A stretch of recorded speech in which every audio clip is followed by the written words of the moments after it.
I was fortunate in the fact that as a child, I was born into a Christian family. My parents were both Christians. However, before I could understand anything, they moved to a little tiny village. It was a little village then, but it's now got 40,000 people live there. But there was no evangelical churches in the area at all. And the sad thing is, the three local churches were an Anglican church, which was never preached the gospel as long as I lived there, a Methodist church, which was a bit confused, and a Roman Catholic church, which was the only one where you ever heard the name of Jesus mentioned, which was very sad.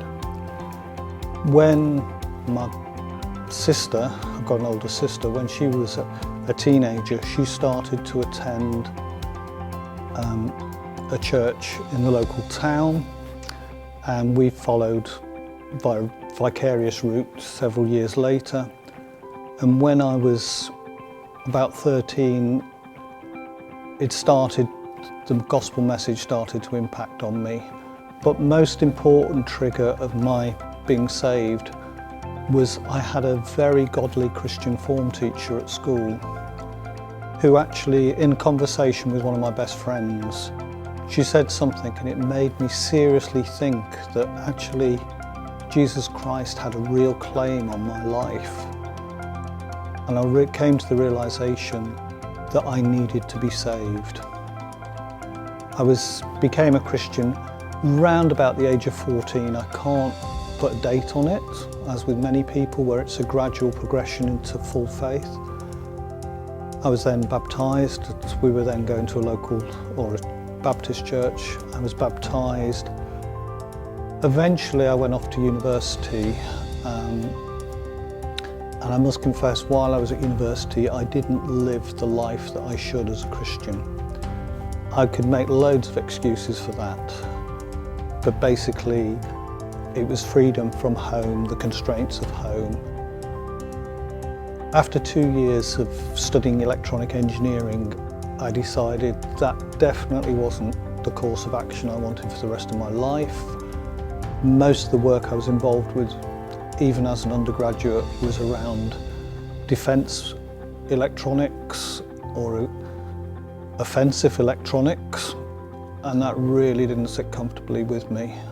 So I left after 2 years and I went to work in a Christian conference centre, by which time my sister was the manager there.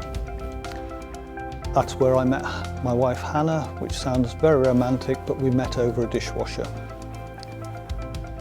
She was working there on the waitressing and domestic staff, and I was basically working in the kitchens. Over a period of time, we fell in love, as these stories go, and we went to visit her pastor back in London, where she comes from. And as we walked up the path, the pastor's wife opened the door and says, "I've got a job for you two."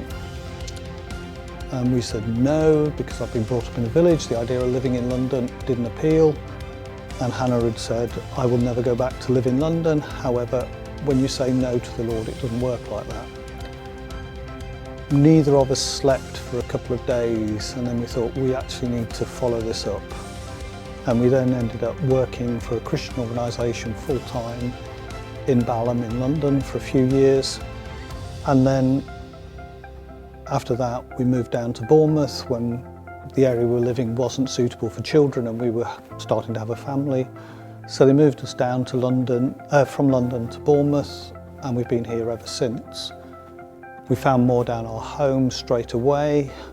After about 3 weeks of looking around, we came here, felt very comfortable.